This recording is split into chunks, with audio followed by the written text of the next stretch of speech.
BFM Business, Intégral Placement, idée de placement. Benoît Lombard, bonjour. Bonjour Cédric. Associé gérant de Vitam MFO, vous nous rendez régulièrement visite pour ausculter le monde de la gestion patrimoniale. Et ce matin, on évoque le cas de l'exit tax. Avant de rentrer dans le vif du sujet, Benoît, est-ce qu'on peut planter le décor en quelques mots? L'exit tax, en bon français, c'est la taxe de sortie. C'est une ritournelle à épisode bien française. Bon.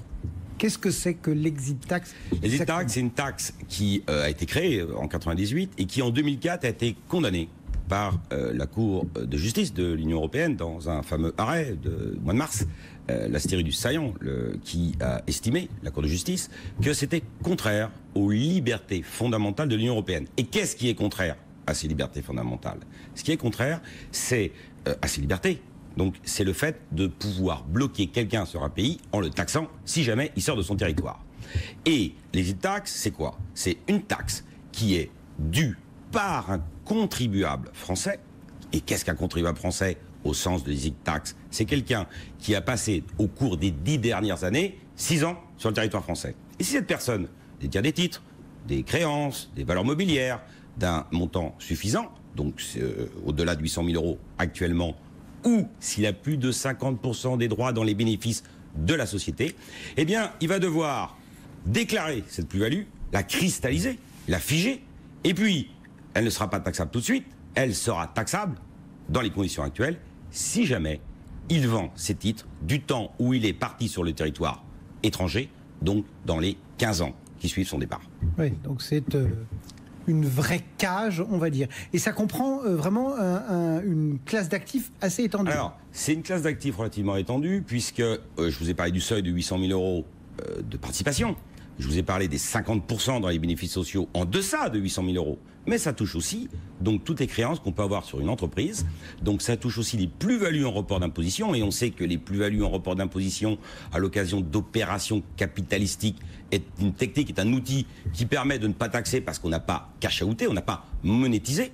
Et pour autant, si jamais on part sur le territoire, non pas pour des raisons exclusivement fiscales, parce que c'est là où l'exit tax est un problème, c'est qu'on présume que le départ de France se fait pour des raisons fiscales. Et on présume qu'on partait en Belgique, parce que c'était la grande mode entre 98... C'est dire que nos législateurs avaient bien conscience du problème. Qui est concerné justement par cet exit tax? Très peu de personnes. En réalité, tous les chefs d'entreprise qui peuvent bouger, qui doivent bouger pour des raisons de nomadisme international. Parce que, par exemple, au sein de leur entité, un fonds d'investissement américain a pris une participation. Et bien évidemment, le fonds d'investissement américain des États-Unis va demander à ce dirigeant de venir le rejoindre et de faire des allers-retours incessants, ce qui peut lui faire perdre cette notion de domicile fiscal français. Et pour autant, il sera pénalisé. Et donc, on voit que c'est un frein au développement de sociétés, à tel point que Emmanuel Macron l'a redit le 1er mai dernier au journal Forbes en critiquant les exit tax. Bon, est-ce qu'on a une idée, parce que chaque fois qu'on a un impôt en France, on essaye de savoir aussi ce qui coûte et ce qui rapporte. Si on fait une espèce de tableau à effacer les j'ai pris des chiffres. Donc, tout d'abord, un chiffre important.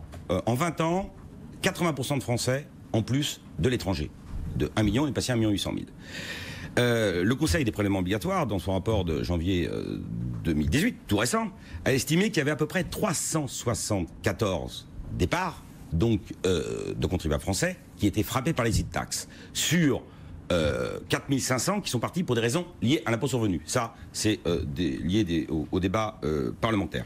Et là, on voit que la plus-value pour ces 374 départs en 2015, c'était, donc correspond à peu près à 2,9 milliards, soit un montant inférieur à 8 millions d'euros de plus-value déclarée pour ces contribuables. Mais je rappelle qu'ils ne sont pas taxables, hein, donc pour peu qu'ils s'installent dans l'Union européenne ou dans l'espace économique européen, ou, et ça c'est les nouveautés à venir, qu'il y ait des échanges automatiques d'informations. Donc ça touche très peu de personnes à tel point que l'inspection générale des finances estime que ça fait partie des petits impôts, ceux qui produisent moins de 150 millions d'euros par an. Et là, le rendement de l'impôt, que je reprenne mes chiffres pour pas me tromper, il est très très faible. Il est inférieur à 200 millions d'euros depuis l'origine. Bon. C'est très très très peu.